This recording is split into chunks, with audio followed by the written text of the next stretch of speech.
with your practice in building an exceptional life of productivity, prosperity, and generosity while you are filled with love. Your purpose is to become a smarter, more powerful, capable, driven, and superior version of yourself by ever increasing your awareness, knowledge, understanding, motivation, hands-on skill, communication skill, and mastery in the art of exceptional living. Every single podcast will do 4 things for you. Actually attract more new and high-value cases, make you more capable at motivating and persuading people, empowering you to make smarter long-term decisions, and energizing you physically, mentally, and of course, financially. A lot of people don't know this, but I'll give you a quick little history lesson. Went to Montana State University. I was going to be an architect. I was also in the Air Force at the same time. I ended up being part-time in the Air Force, full-time at Montana State University. Then I'm chiropractor.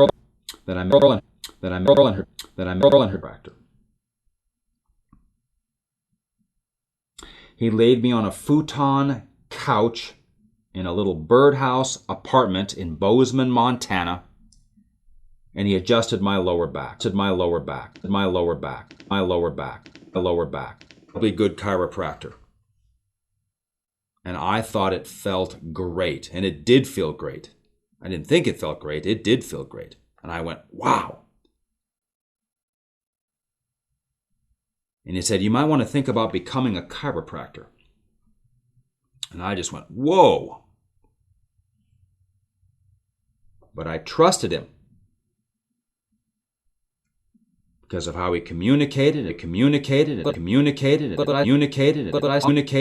Wow, that looks like winning. And we're winning in life.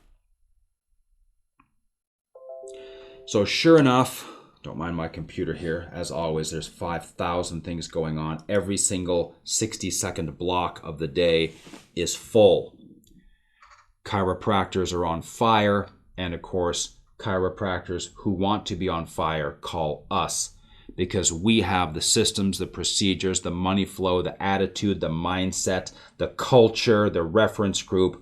We have it if you want to crush it in chiropractic. So I finished my term in the Air Force, completed all the science requirements at Montana State, and I kind of got recruited to go to chiropractic college. They flew me out, actually got me tickets to go to a Monday night football game for the Vikings.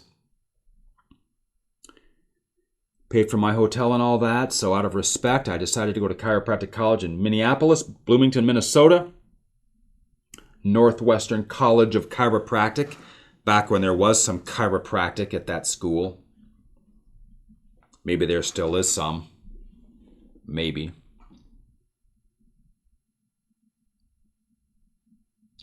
And I cranked along in school, and I knew I was going to be good at it because of how much I liked it and my willingness to work. Study technique and practice and all that. I was the president of the Gonstead Club. Went to a bunch of Gonstead seminars, a good way to get your hands on some more people, prove your skill. And I graduated and I started in practice in Cottage Grove, Wisconsin, a little suburb east of Madison, Wisconsin. Beautiful town, exciting town, spirited town. The town built around 4 really pretty lakes, smaller lakes, but you can boat on them, and that's what excited me.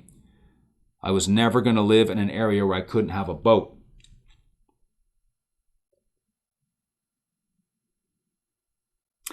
Practiced there for a while, moved into Madison proper, built another new practice from scratch. My first practice, I had a $36,000 loan from my grandma who was 80 years old. Never could she have paid that back. So unselfish. She refinanced her house for me. I paid back every penny plus the interest. The build out for that office was $22,000. That same build out today would probably be $100,000. How goofed up the world is. I thought technology was supposed to make things less expensive.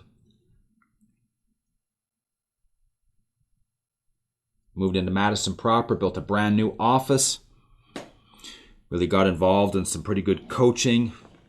Cranked things up, started to do really, really well. Wanted to move back to Minneapolis. I realized I missed the bigger city. I never should have moved away from the bigger city, but I didn't know. Kid from Montana, Madison, Minneapolis, what's the difference? Everything is the difference. Moved back to Minneapolis, built a brand new office from scratch from a concrete floor. Again, absolute masterpiece. Every office was a masterpiece. Really cranked that office up. Then I bought into a Class A office complex and owned part of a beautiful building. Had 5 commercial units. I took 2 of them, rented out the rest. Loved that office. That's where the whole Winner's Edge thing started. In fact, the first seminars were like 6 or 8 people in that office. Eastern suburb of the Twin Cities. But I knew that was my future, and I had a gentleman send me a letter say, looking to buy a practice in the area. I went, and I ended up selling my practice to that gentleman. All these people I've worked with are successful to this day. I moved over to the west side, built another new office from a concrete floor. It was a masterpiece. Consulting really started to take off. Consulting and practicing at the same time. Built the next big office, the one with the big gym and mixed martial arts training center connected to it, 11,200 square feet. The plan there actually worked too good to the point where I couldn't even go out in the open area to make videos for consulting. So I had to have a dedicated office for pure consulting, and that's what I'm sitting in right now, the Winner's Edge Chiropractor Training Center. Now, along the way here, and I'm getting to the point here, of learning and being able to grow, it's a very interesting thing what you see happen, what you see happen, what you see happen, what you see happen, what you see happen. Every chiropractor who wants to grow has a few different areas where there could be problems. The very first one is this. I want you to do some self-assessment here. Is the chiropractor flat out lacks motivation, drive, grunt, oomph, grit, whatever you want to call it. They're weak. They can't just go in and get stuff done. They run up against a little bit of resistance. They're like a little thin nail that you put any pressure on it and it bends. They don't have the drive to pull through and get stuff done. Something built, something memorized, something put in place. They don't have the drive to go and learn more, the drive to go to events, to be taught. They flat out just lack oomph. And people will say, Tory, how do I don't know. We're adults here. Either you're motivated or you're not. And if you're not, I give up. I can't figure out, how could you not be motivated as a chiropractor? You got the coolest thing ever. So a lot of questions I get are questions related to, how do I become more motivated like you? I don't know, you don't.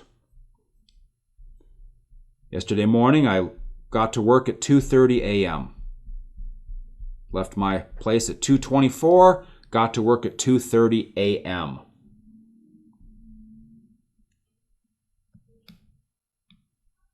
I don't have any lack of drive or motivation. I don't know how to coach that into people. Either you have it or you're not. Some people want to show up for practices early, some don't. Which one are you? You can decide. Okay? And it's pretty easy to figure out which one of those are going to be the winners. Next thing that happens is this, is what to do. What do I do? What do I say to people? What forms do I use? What scripting do I use? What do I have for fees? What do I have for wellness plans? What are those fees? How do I present them? How do we take payments? How do we take automatic payments? How do we do soap notes? Just how to do the stuff. Higher performers, that's it. They've got the drive. They just need to know how to do all the details. Okay? All of the details of how to do it. All right? Then we go beyond that and it turns into this. Your ability to interact and persuade people. We're not even talking about technique. Now we're just talking about you. If you got all the systems and procedures in place and have them all memorized and you've got drive, well, now you have to interact with the public in a way that they like. And what they like is someone who's nice and who has skill and who is sharp and who is capable and who cares. Some people have that, some people don't. Some people have the drive, they don't know what to do. Some people don't have the drive, they don't know what to do, and they don't know how to sell anything to anybody. Then they call me, Tory, what do I do? I don't know. Do all of our stuff and we'll see where you end up. Another possibility exists for the chiropractor, and it's this.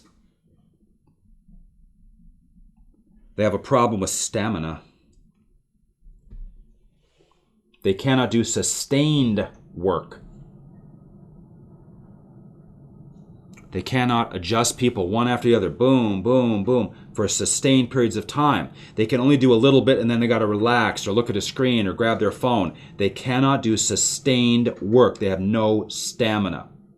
The ability to go in at 4:30 and work until 4:30 p.m. solid with like having maybe 4 glasses of water, and that's it. So you work 12 hours and you got 11 and a half hours of work done. Stamina. Versus doing a little bit of work and having to rest your mind and then do personal stuff that's nonsense. And then a little bit of work and then a bunch of personal stuff that's nonsense. Little bits and pieces of work like sipping on water all day.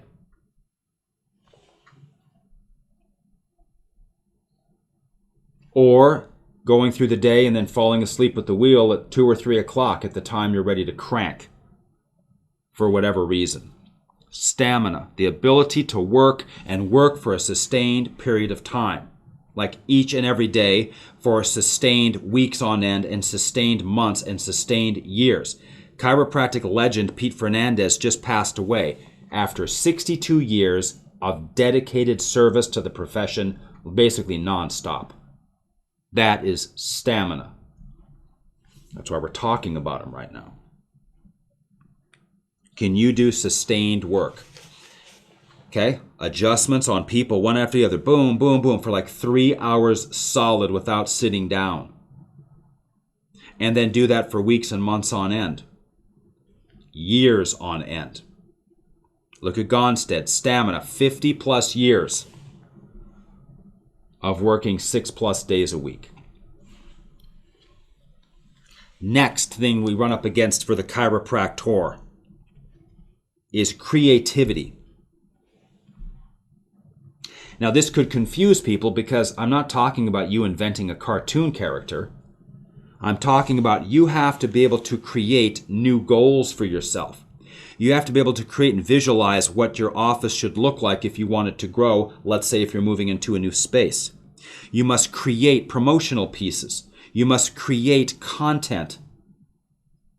If you're producing any with social media or otherwise in the office or outside the office.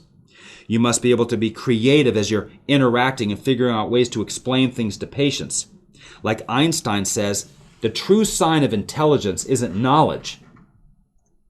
It's creativity. It's imagination. Many people can't imagine anything.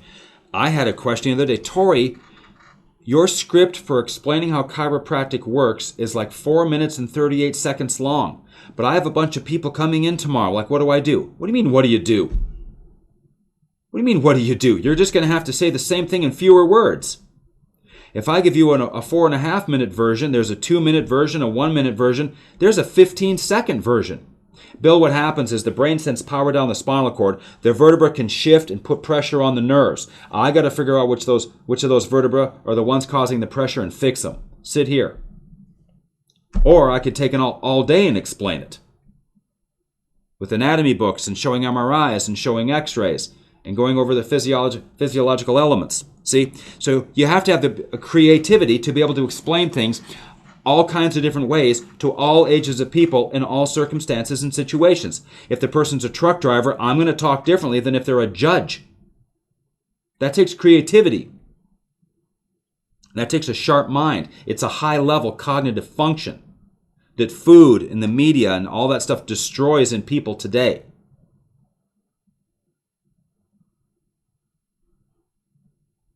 And of course, we have to have the idea here of expansion.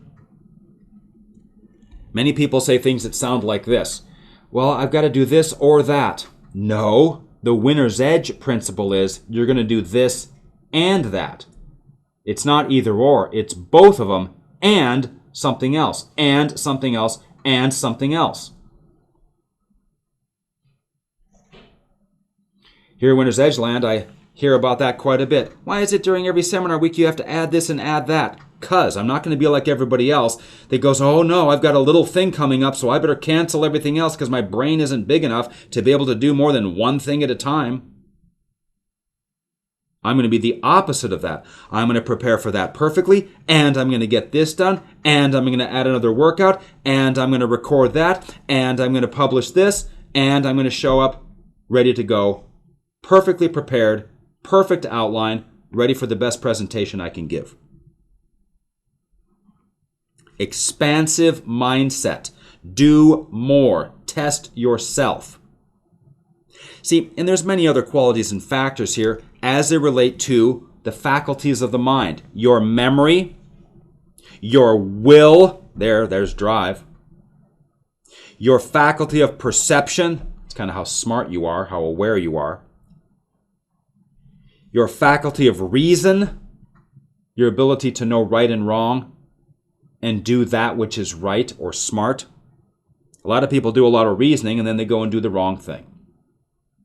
Your imagination, that's what we were just talking about, and your intuition. What is that person thinking? I better become creative and better be able to explain things. So a person's success is hanging on your memory, your will, your perception, your faculty of reason, your imagination, your intuition. There they are. The 6 primary factors, the intellectual factors or the intellectual faculties of the mind. My goal is to become sharper with all of those month by month. I have an audiographic and photographic mind. I remember and retain everything that is important. I have an iron will. When I set my mind on a task, any task is as good as done. My perception to be able to see things accurately and see the truth in all scenarios. My faculty of reason, my ability to sit and do the math and think and process and make smart decisions based on the data available. My imagination, my ability to think and create. I'm a think and creativity king in the profession. I invent every event. I heard this once, or sometimes you hear this in the world of consulting. Oh, it's all just the same stuff, just regurgitated by different people. That's what people say when they have no imagination and they can't think of any better way to do anything. And that's what they say to justify them copying somebody else. It's kind of like if there's a domestic dispute. Well, you know, sometimes we have troubles like all couples do. Oh, all couples do? So that means it's okay for you? Or in consulting, oh, you know, it's all the same stuff. Everybody's just regurgitating it. So, let's see here. I can't even start listing all the things that I have invented I've never ever seen before. Chiropractors setting goals on a card like we do, the definite chief aim, the love, health, career, and money concept, the re-sign language, a report diagram, every diagram that we draw for people, all of the wellness plan formatting, all the initial plan wording, all of this stuff. The mantras, the sayings, the office layouts, the way we use colors, all the architecture and design for every office, the way schedules are done, the timing of everything, the modularity of all the systems and procedures. I've never seen like any of this stuff anywhere. The math and the physics behind all of it, the science behind the timing for this, tied up with the timing for that. how it ties into, okay, collection per visit, case average, the levels of office, the level 1 practice, the level 2, 3, 4, and the level 6 practices, all mathematically calculated and figured out for layout, all the way to codes and fees, all the way up to $200,000 plus a month. I've never seen that anywhere, and I've been doing this and studying consulting manuals for 30 years almost.